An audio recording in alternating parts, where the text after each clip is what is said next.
विद्यार्थ्यांनो, आज आपला गणित भाग 2चा पेपर झालेला आहे. पेपर बघितला मी, खूप सोपा होता. प्रश्न क्रमांक 4 मध्ये एक आकृती आली होती आणि 2 प्रश्न होते. तर काही विद्यार्थ्यांचं म्हणणं आहे की ते दुसरा प्रश्न जो आहे क्वेश्चन नंबर 4 मधला तो जरा अवघड होता, तर आपण तो आज सोडून दाखवतोय. तो अवघड नव्हता, थोडं डोकं वापरायचं होतं. तर ज्यांना तो प्रश्न अवघड वाटला असेल त्यासाठी मी हा आता सोडून दाखवतोय.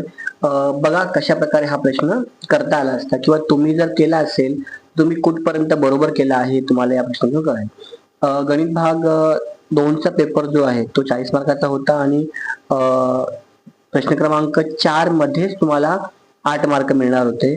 त्यामुळे विद्यार्थ्यांची ते निराशा होत असेल तर हा प्रश्न बघा, तुम्हाला 4 पैकी किती गुण मिळत आहेत हे ठरवा. आणि चॅनलवर नवीन असाल सबस्क्राईब करा. आपलं टार्गेट आहे 1000 सबस्क्रायबर्सचा. तर प्रश्न होता, एका गोलाचे पृष्ठफळ व एका घनाचे एकूण पृष्ठफळ समान आहे, तर गोलाचे घनफळ व घनाचे घनफळ यांचे गुणोत्तर वर्गमुळात 6 स वर्गमुळात पाय दाखवा. सोपं आहे. आपण आधी गोलाचे पृष्ठफळ आणि गोलाचे घनफळ याचे सूत्र लिहून घेऊया. तर बघा, गोलाचे पृष्ठफळ, लक्षात ठेवा गोलाचं पृष्ठफळ, गोलाचं वक्र पृष्ठफळ, गोलाचं एकूण पृष्ठफळ हे 4 पाय r चा वर्गच आहे. ठीक आहे. आणि एका घनाचे एकूण पृष्ठफळ, घनाचे एकूण पृष्ठफळ, घनाचे एकूण पृष्ठफळ म्हणजे घनाला 6 बाजू असतात, त्यामुळे 6l चा वर्ग. इथे r ही गोलाची त्रिज्या आणि l ही घनाची बाजू आहे. ठीक आहे. आता उदाहरणातील अट काय आहे की गोलाचे पृष्ठफळ आणि घनाचे एकूण पृष्ठफळ समान आहे. मग उदाहरणातील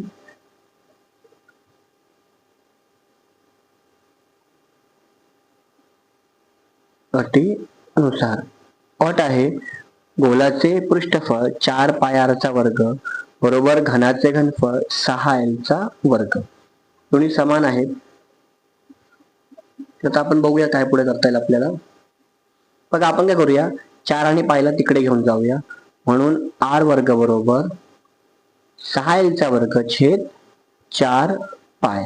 इथे जिथे भाग लागेल तिथे भाग लावूया. म्हणजेच r वर्ग बरोबर 2 दुने 4 बेत्रिक 6 म्हणजे 3l वर्ग छेद 2 पाय. जर आपण वर्गमूळ घेतलं, वर्गमूळ घेऊन तर आपल्याला मिळणार आहे r बरोबर वर्गमुळात 3l छेद वर्गमुळात 2 पाय. ज्या गोष्टी वर्ग नव्हत्या त्या वर्गमुळात गेल्या, ज्या वर्ग होत्या नॉर्मल झाल्या. याला आपण समीकरण 1 देऊया. ठीक आहे. आता आपल्याला दाखवायचं काय, गोलाच्या घनफळ आणि घनाच्या घनफळ यांचं गुणोत्तर वर्गमुळात 6 छेद वर्गमुळात पाय आहे. तर जर मी बघा गोलाचे घनफळ, सूत्र आहे 4/3 पाय r चा घन, आणि घनाचे घनफळ सूत्र आहे l चा घन. आणि म्हणून जर मला दोघांचं गुणोत्तर घ्यायचं असेल तर गोलाचे घनफळ भागिले घनाचे घनफळ आपल्याला घ्यावं लागेल. ठीक आहे. आणि म्हणून गोलाचे घनफळ 4/3 पाय r चा घन भागिले घनाचे घनफळ l घन. ठीक आहे. ठीक आहे. आता इथे बघा, आपल्याकडे r वर्ग, r ची आपण किंमत काढलेली आहे समीकरण 1 मध्ये, आणि म्हणून 4/3 पाय गुणिले, बघा आपण r ची किंमत काय काढलेली आहे, वर्गमुळात 3l छेद वर्गमुळात 2 पाय, आणि r चा घन आहे त्यामुळे याचा घन करा छेद l घन. ठीक आहे. थोडं सिंप्लिफाय करूया. 4/3 पाय गुणिले, आता बघा हा घन आहे, याला मी आणखी सेपरेट करतो.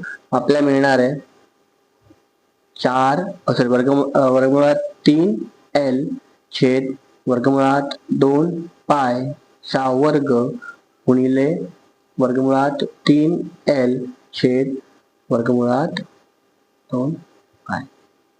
हा वर्ग केल्यामुळं वर्ग आणि वर्गमूळ निघून जातील, म्हणजे 4/3 पाय गुणिले 3L चा वर्ग छेद 2 पाय गुणिले वर्गमुळात 3L छेद वर्गमुळात 2 पाय.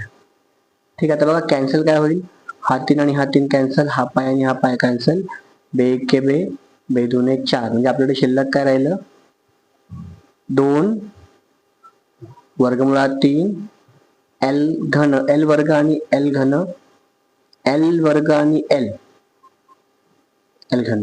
हा इथे लक्षात ठेवा, भागिले एल घन शिल्लक आहे, एल घन छेद वर्गमुळात 2 पाय आणि पूर्ण भागिले हा एल घन खाली शिल्लक आहे.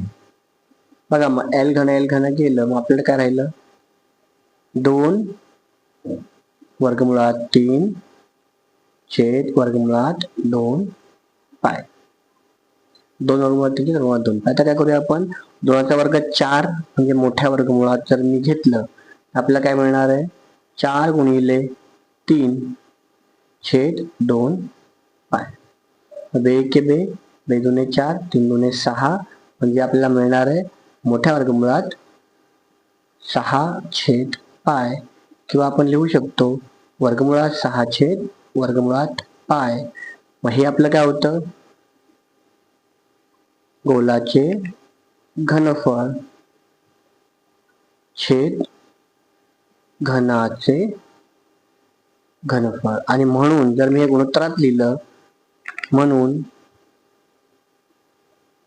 गोलाचे घनफळ, गोलाच्या घनफळास घनाचे घनफळ जर आपण घेतलं, तर आपल्याला गुणोत्तर काय मिळणार आहे, वर्गमुळात 6 वर्गमुळात पाय. बघा अशा प्रकारे गणित करायचं होतं, आणि हुशार विद्यार्थ्यांना तर हे आलं पाहिजे होतं. ठीक आहे, तर व्हिडिओ आवडला असेल तर लाईक करा, सबस्क्राईब करा चॅनलला, आणि भेटूया आपण पुढच्या व्हिडिओमध्ये.